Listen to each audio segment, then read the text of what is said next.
Meu nome é Edgar, sou médico veterinário pela Universidade de Brasília, fiz mestrado em Ciências pelo Centro de Energia Nuclear na Agricultura, lá da Universidade de São Paulo, e vou falar para vocês mais um pouquinho nesse vídeo sobre alimentação natural para cães. Meus amigos, hoje eu vou falar para vocês um pouco sobre cuidados na preparação de alimentos crus, voltado para os pets, principalmente os cães e os gatos.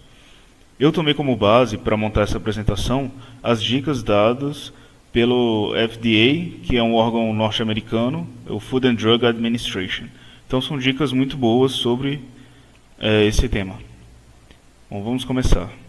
Em primeiro lugar, deve-se lavar as mãos muito bem antes e depois de preparar os alimentos, principalmente depois de ter contato com carnes cruas. Deve-se lavar a mão por pelo menos 20 segundos, com água e sabão. O mesmo se aplica aos objetos usados para cortar as carnes cruas. As facas, as superfícies onde as carnes tiveram contato, devem ser lavadas de preferência com água quente e sabão ou detergente, e depois devem ser desinfetadas.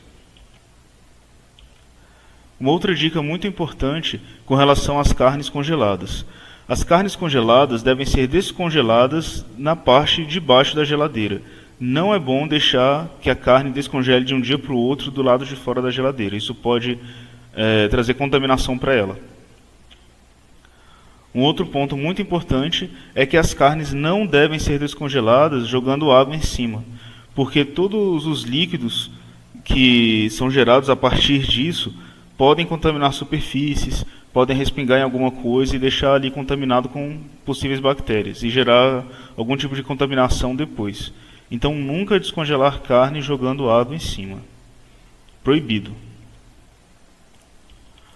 Bom, algumas outras dicas. Nunca se deve misturar carnes cruas com outros alimentos.